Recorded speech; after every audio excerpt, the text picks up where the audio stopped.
इन विधानसभा चुनावों में चाहे प्रधानमंत्री नरेंद्र मोदी या फिर की पूरी भारतीय जनता पार्टी जितना भी जश्न मना ले या फिर जितना भी अपनी सफलता के किस्से सुना ले, इन सब के बीच एनडीए को एक बड़ा झटका लग गया है। एनडीए के 5 सांसदों ने एनडीए का खेमा ही छोड़ दिया है। एक सांसद ने अपना इस्तीफा सौंप दिया और बाकी के 4 सांसद आपको आने वाले दिनों में राहुल गांधी के साथ नजर आएंगे। और सबसे बड़ी बात, चाणक्य, भारतीय जनता पार्टी वाले चाणक्य एजेंसी और राज्यपाल के माध्यमों से विपक्ष को कमजोर करने की रणनीति बनाने वाले चाणक्य यानी कि अमित शाह, उनकी चाणक्यगिरी ना सिर्फ फेल हुई है, ना सिर्फ औंधे मुंह गिर गई है, बल्कि किस तरीके से षड्यंत्र रचती है भारतीय जनता पार्टी, वो पूरी कहानी भी खुल करके सामने आ गई है। सारी बातें जरा विस्तार से करेंगे। नमस्कार, मैं स्वप्निल और आप मुद्दा देख रहे हैं। दोस्तों, आगे बढ़े उससे पहले वही छोटी सी अपील। मुद्दा इन दिनों एक गंभीर आर्थिक संकट से जूझ रहा है। एक तरफ जहां हमारे मेन बैंक अकाउंट्स बीते लंबे समय से फ्रीज चल रहे हैं, तो दूसरी तरफ हमारे 28 साल पुराने चैनल को हमसे लंबे समय तक छीन कर भी रखा गया था। ऐसे में डे टू डे ऑपरेशंस में मुद्दा को काफी मुश्किलों का सामना करना पड़ता है। लिहाजा आपसे गुजारिश है, यदि आप चाहें तो स्क्रीन पर दिख रहे क्यूआर कोड या फिर के नीचे दिख रहे यूपीआई नंबर्स के जरिए मुद्दा की छोटी छोटी मदद जरूर कीजिएगा, ताकि हमारी बेबाकी यूं ही बरकरार रहे। अब आगे बढ़ते हैं और जरा समझने की कोशिश करते हैं कि क्या वो कहावत चरितार्थ होने वाली है कि जब दीपक बुझने वाला होता है तो उसकी लौ बहुत तेज हो जाती है, वो बहुत तेज फड़फड़ाने लगता है। आज की तारीख में देखिए ना, भारतीय जनता पार्टी राज्य दर राज्य के चुनाव जीत रही है, लेकिन दूसरी तरफ उसे झटके पे झटके भी लग रहे हैं। प्रधानमंत्री नरेंद्र मोदी की भी जबान मंचों पर फिसल रही है और लोग उनकी पुरानी वीडियोस निकाल करके खूब मजे ले रहे हैं, खूब वायरल कर रहे हैं। मौजूदा घटनाक्रम जाहिर सी बात है तमिलनाडु से ही जुड़ा हुआ है। तमिलनाडु में जिस तरीके से विजय को शपथ लेने से बार बार रोका गया, सबके मन में जो सवाल था वो कहानी अब जाकर के पूरी तरीके से खुल गई है। और उसी तमिलनाडु की वजह से एनडीए को इन 5 सांसदों का नुकसान भी हुआ है। ये नुकसान ऊपरी सदन यानी कि राज्यसभा में हुआ है। एआईएडीएमके एनडीए की सहयोगी 2 हिस्सों में बट गई। क्यों बटी, कैसे बटी, अब जरा उसको भी समझिए। और ये एक उदाहरण भी है चंद्रबाबू नायडू और नीतीश कुमार जैसे लोगों के लिए। अब नीतीश की राजनीति तो नेपथ्य में जा ही चुकी है, नायडू साहब अभी सही सलामत है, उनको चेत जाना चाहिए।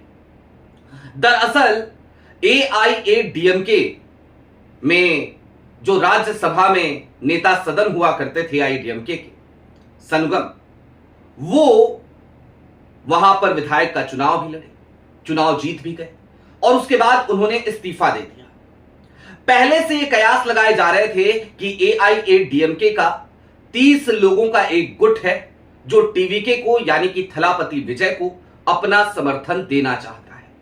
अब उस बात पे मुहर लग गई है, ऑफिशियल बयान आ गए हैं और एआईएडीएमके 2 हिस्सों में बंटते हुए ईपीएस को छोड़ करके सनुगम के नेतृत्व में टीवीके विजय को समर्थन देने जा रहा है। हालांकि ये समर्थन बाहर से समर्थन होगा, विजय ने उनको इनवाइट नहीं किया है कि भैया आओ आके हमको सपोर्ट कर दो। और इसके साथ ही साथ चूंकि 5 सांसद हुआ करते थे एआईएडीएमके के, जिसमें एक खुद सनुगम थे, तो इन्होंने तो अपना इस्तीफा दे दिया क्योंकि इनको अपनी राजनीति तमिलनाडु में केंद्रित करनी थी। लेकिन दूसरी तरफ बाकी के 4 सांसद भी इन्हीं के गुट में हैं, यानी कि एनडीए को सीधे तौर पर 5 सांसदों का नुकसान हो चुका है फिलवक्त तमिलनाडु से। राज्यसभा में 7 सांसदों को लेकर के खूब खुशियां मनाई जा रही थी ना आम आदमी पार्टी की, तो 5 का नुकसान हो गया। क्योंकि ये जो 5वीं सीट खाली हुई है, इस पे भी जब चुनाव होंगे तमिलनाडु में, तो आप सबको पता है नंबर गेम क्या है। और कौन जीतेगा।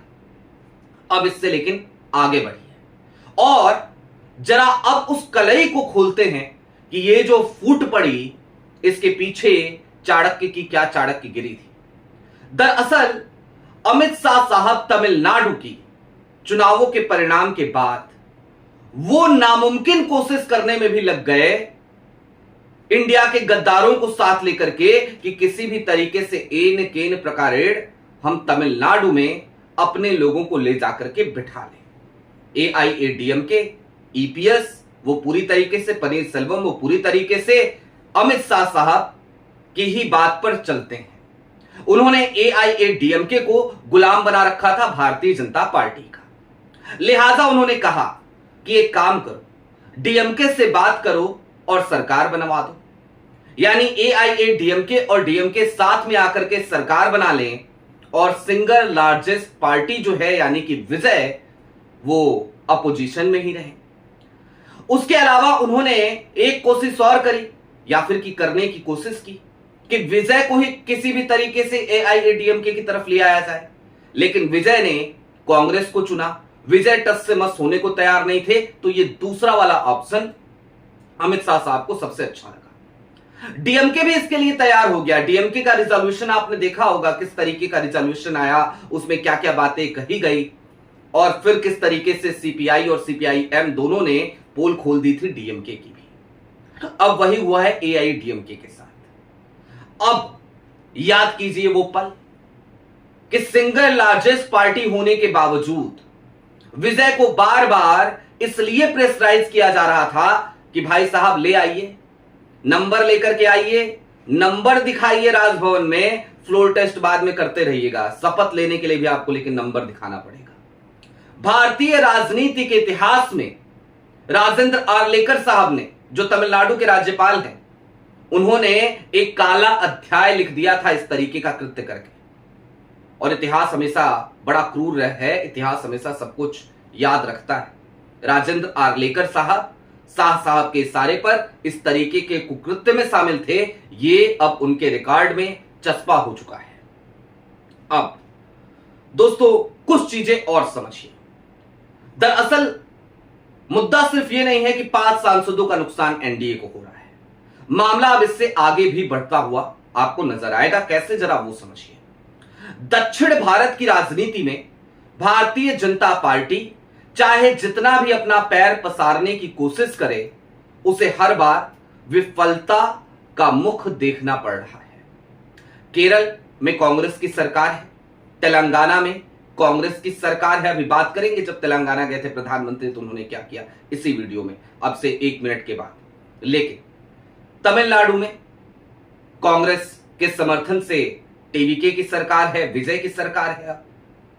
आंध्र प्रदेश को छोड़ दीजिए तो कहीं कोई नाम लेवा नहीं बचा है भारतीय जनता पार्टी का। और ऐसी स्थिति में जब तेलंगाना प्रधानमंत्री गए तो उस फ्रस्ट्रेशन को देखना चाहिए था। मंच से एक प्रधानमंत्री क्या किसी मुख्यमंत्री को यह ऑफर दे सकता है कि आ जाओ भारतीय जनता पार्टी में, हमारी तरफ आ जाओ, हमारे साथ आ जाओ, हमारे साथ मिलकर काम करो? नहीं ना। लेकिन प्रधानमंत्री नरेंद्र मोदी ने बड़ी बेशर्मी के साथ, बड़ी बेहयाई के साथ, बड़ी ढिठाई के साथ इस तरीके का ऑफर कांग्रेस के मुख्यमंत्री रेवंत रेड्डी को भरे मंच से देने का काम किया।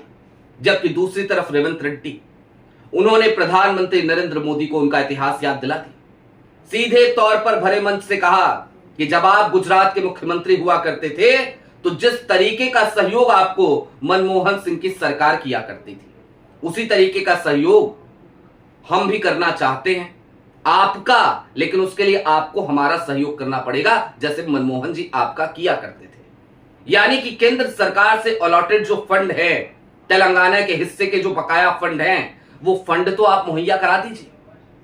और उसके बाद ही प्रधानमंत्री नरेंद्र मोदी ने यह ऑफर दिया था रेवंत रेड्डी को कि आ जाओ, हमारे साथ आ जाओ।